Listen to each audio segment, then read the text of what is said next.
자, 이번 시간은 정체 결정 모형입니다. 헨리의 패러다임은 세 가지가 있죠. 합리 모형과 점증 모형, 그 다음에 중간에 전략 모형. 그래서 누가 합리고, 누가 점증이고, 누가 전략인지 물어보고요. 자, 제일 중요한 게 합리 모형인데 문제가 없죠, 지금. 없는 이유가 뭐냐면 다른 문제의 답이 전부 다 합리 모형이에요. 그러다 보니까 합리 모형을 좀 알고 계시면은, 그리고 우리가 이미 봤어. 비시 분석 같은 것들. 그래서 문제가 명확하고, 목표가 분명하고, 여러 대안 중에 최고 좋은 대안을 찾고, 그 중에, 그 좋은 대안이라는 의미는 효율성이고요. 그래서 어떤 인간이다? 합리적이야. 최선의 대안을 찾는 합리적 인간이고, 이기적이에요. 합리적 경제인간. 그 다음에 문제나 목표나, 그 다음에 대안이 명확해야 돼요. 이게 서열화돼야 돼. 그래서 문제가 명확하고 목표를 서열화시킬 수 있어야 되고 거기에 맞게 최선의 대안을 찾는 겁니다. 여기서 말하는 최선의 대안은 only 경제 합리성으로 인간은 완벽하고 목표와 대안의 인과성은 분명하고 최선의 대안을 찾는 게 합리 모형인데 현실적으로 이게 불가능하죠. 왜 문제는 복잡하고 목표도 다양하니까 그러니까 이제 다른 게 막 들어와요. 특히 인간의 능력이 떨어진다고 제한된 합리성을 먼저 말하고 들어왔던 게 경영학의 만족 모형이에요. 그렇지? 이게 경제학 모형이라면 이 경영학 모형인데 이 친구가 얘를 비판하는데 어떻게 비판하냐면 합리 모형은 규범적으로 옳아요. 그렇게 하는 게 이상적인 건 맞아요. 그러나 현실성은 없어요. 근데 이따 보겠지만 점증 모형은 정치 모형이거든요. 합리 모형은 현실성이 없을 뿐만 아니라 그렇게 하는 게 옳지도 않아요. 민주주의 사회에서는 하나 답이 아니라 합의된 답, 다양한 답이 있다는 겁니다. 이게 이제 만족과 점증의 차이점이야. 그래도 공통점은 인간의 능력은 제한돼 있다는 겁니다. 합리 모형이 모든 대안을 다 본 다음에 최고 좋은 답을 찾는다면 만족 모형 그게 아니라 일단 하나 찾아봐. 마음에 드나 안 드나? 마음에 들지 않아? 또 다른 거 찾아보고 그러다 마음에 드는 거 나오면은 끝내겠죠. 그래서 이걸 뭐라? 무작위적이다, 순차적이라고 그래요. 하나씩 하겠습니다. 기억은 틀렸죠? 근본 결정은 합리적으로, 세부 결정은 점증적, 이건 호남 모형이야. 기억은 아니고요. 점증 모형은 현상을 옹호하다 보니까 보수적이란 비판받는 거 맞습니다. 그 다음에 스레이통 모형은 문의 참선이죠. 문제, 해결책, 참여자, 선택 기회가 우연히 흐르다가 만나는 거죠. 그 다음에 갈등의 준해결과 SOP는 회사 모형이잖아. 개념 물어봤네요. 회사 모형이니까 틀렸네 이거. 자, 옳은 거 찾는 거니까 요 니은과 디귿이 지금 옳죠 지금. 니은과 디귿이니까 3번이 정답이네요. 자, 만족 모형도 이거밖에 없었네요. 그죠? 그 다음에 이제 점증 모형이야. 점증 모형은 이건 어떻게 되는 거야? 이미 기존에 답이 있어. 분야별로 답을 찾아 놓은 겁니다. 정치는 이런 뭐 그 경제는 경제대로 다 답을 찾아 놓은 거야 지금. 이걸 기반으로 그다음에 여기다가 플러스 알파하고 플러스 알파에 가면서 찾아 들어가는 게 뭐다? 점증 모형이에요. 답은 틀렸죠 1번. 기존의 답, 현실을 인정하면서 조금씩 고쳐가는 거니까 2번 틀렸죠. 쇄신성이 아니라 보수성이 돼야 되겠죠. 정치적으로 합리적이야. 정치 합리라는 거는 다양한 의견을 반영할 수 있죠. 그 다음에 이래야지 반발이 없으니까 실현 가능해요. 그래서 정치 실현 가능성과 합리성은 약간 다르거든요. 밑 써놨는데 실현 가능성은 현실적으로 이게 될까 말까 그런 의미고 합리성은 다양한 의견을 반영할 수 있는 이런 구조가 만들어져 있다는 겁니다. 1번은 맞았고요. 그 다음에 이런 기득권을 우리 다른 말로 또 뭐라고 그래? 매몰 비용이라고 그래요. 합리 모형은 매몰 비용을 인정하지 않고 제일 좋은 걸 찾는다면은 점증 모형은 기존의 답에서 조금씩 나아지는 답을 찾다 보니까 이런 매몰 비용을 고려합니다. 이러니까 반발이 더 심하게, 덜 약화되겠죠. 반발이 억제되겠지.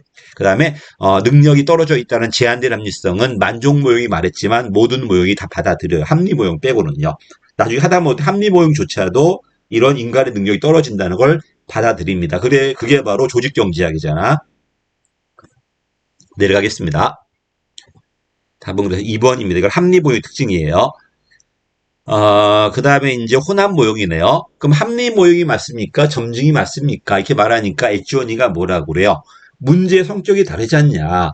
어떤 건 아주 테두리 결정하고 아주 중요한 결정이 있어요. 그때는 합리 모형이 맞아요. 반면에 그 범위 내에서 지엽적 결정은 점증 모형이 맞다는 겁니다. 그래서 결정을 둘로 갈라요. 근본적이고 맥락적인 결정, 테두리 결정이죠. 그 안에서 지엽적인 결정을 갈라요. 기본적으로 근본 결정은 합리 모형으로, 지엽 결정은 점증 모형으로. 됐지? 그리고 큰 걸 먼저 잡은 다음에 작은 걸 잡는 겁니다. 그 안에서도 또 달라지죠. 이런 근본 결정은 모든 대안을 다 보니까 포괄적이지만 자세하게 예측하지 않으니까 개괄적이야. 그래서 대안 탐색은 포괄적으로, 예측은 점증적으로. 반면 지엽적 결정은 소수밖에 못 보니까 대안 탐색은 지엽적이야, 점증. 그러나 예측은 세밀하게 할 거니까 또 합리예요. 그래서 보다시피 계략적으로 30년이라는 테두리를 만들어서 2개 이상의 자연재해가 있는가를 개괄적으로 보는 거야. 전부 다. 그 중에 몇 개를 뽑아가지고 세밀하게 보는 거죠. 30년의 자연재해를 계략적으로 전체를 다 본 다음에, 그다음에 2가지 이상의 재해가 동시에 있었던 거를 뽑아가지고 세밀하게 지금 보고 있잖아. 이게 바로 호남 모형입니다. 그치? 사례로 줬네, 이제. 이런 사례 문제가 앞으로 계속 나올 겁니다. 답은 4번이었습니다.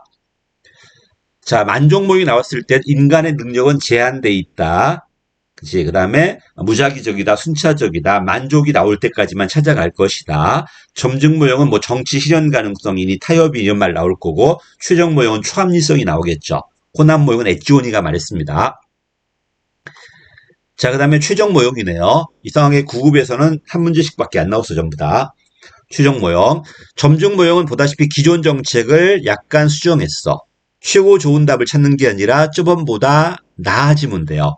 개선된 대안을 한 방에 가는 게 아니라 이렇게 조금씩 고쳐가겠다는 겁니다. 맞는 말이고요. 2번 틀렸죠. 최종 모형은 직관 판단이 중요합니다. 비정형적이고 그 다음에 인간의 능력도 제한돼 있을 때는 합리적으로 잘 안 되니까 합리 모형을 원칙으로 하되 초합리성을 반영하고 활규를 가미해요. 이걸 통해서 계속 고쳐가겠다는 겁니다. 답은 2번 틀렸죠. 인정되지 않는 게 아니라 인정되었고요. 호남 모형 또 나왔네. 거시적 맥락적 결정은 기본적으로 합리 모형이에요. 왜? 근본적 변화를 추구하는 거니까. 근데 그 안에서도 모든 대안을 다 보니까 합리적이고 자세하게 예측은 안 할 거니까 점증도 있어요. 그러나 기본적으로는 합리 모형이야. 쓰레기통 모형은 분명히 조직은 돼 있어. 근데 서열이 없죠. 이거를 조직화된 무질서라고 그래요. 계층적 서열이 없는 이런 무질서 상태에서 우연히 문제 해결책 참여자 선택 기회가 만났을 때 어떤 사건을 계기로 그때 정책이 만들어진다는 겁니다. 키워드가 뭐다? 우연성 이런 것들, 사건 같은 것들. 답은 2번이에요. 자, 내려갈게요. 옳지 않은 거네요. 다 나왔네, 이제. 린드브롬은 점증 모형이에요. 자, 점증 모형은 뭐라고 그래? 합리 모형이 옳지도 않아요. 현실성도 없고요. 됐죠? 그래서 합리 모형은 불가능한 것을 결정자에게 강요한다. 오히려 바람직한 결정에 도움을 주지 못한다. 맞는 말이야. 사이몬이 만족 모형이야. 경영학 모형이고 합리 모형에 대한 도전 맞죠? 또 최초로 인간의 능력이 제한되어 있다는 가정을 통해서 합리 모형을 공격을 했고 이 인간의 능력에 제한되어 있다 이 말은 다른 모든 이론에 다 영향을 줘요. 그래서 영향이 컸다는 겁니다. 점증 모형도 받아들이고 최종 모형도 받아들이고 호남 모형도 받아들이고 다 받아들입니다. 그래서 컸다는 겁니다. 엣지온이는 호남 모형이었죠. 합리와 점증의 싸움을 극복하려고 했는데 그 다음 틀렸죠. 최종 모형이 아니라 호남 모형을 제시한 사람이고 최종 모형은 드로우가 돼야 되겠죠.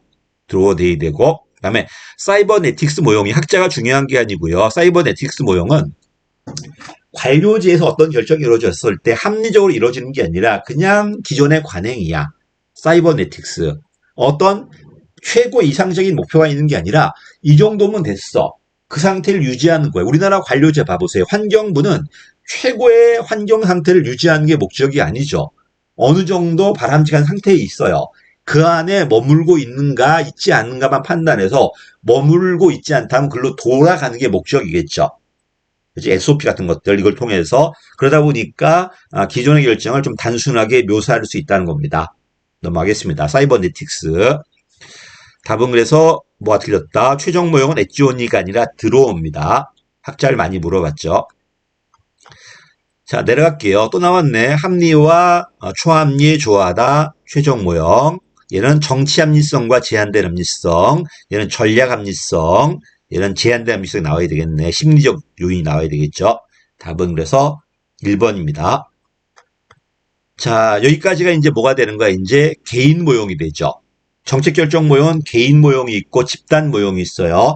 개인 모형은 개인이 결정하는 모형이고 집단 모형은 집단의 결정 모형인데 우리가 여태까지 봤던 개인 결정 모형을 본 거고 합리 모형은 집단에도 그대로 똑같이 내려가요. 합리 모형이 있고 만족 모형이 내려갔을 때 회사가 될 거고요. 그다음에 정치 모형이 내려가면 스레이통 모형이나 앨리스 모형이 될 겁니다. 이런 것들. 그다음에 이 모든 걸 다 설명하는 게 이제 갑자기 누가 생각나? 쿠바 미사일 사건 모형이지.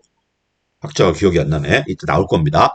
어쨌든 여기까지가 이제 개인 모형이고요. 이제 회사 모형, 그 다음에 쓰레기통 모형, 그 다음에 앨리스 모형, 그 다음에 쓰레기통 킹덤의 모형도 있죠. 이런 모형을 볼 겁니다. 좀 여기까지 하겠습니다. 감사합니다.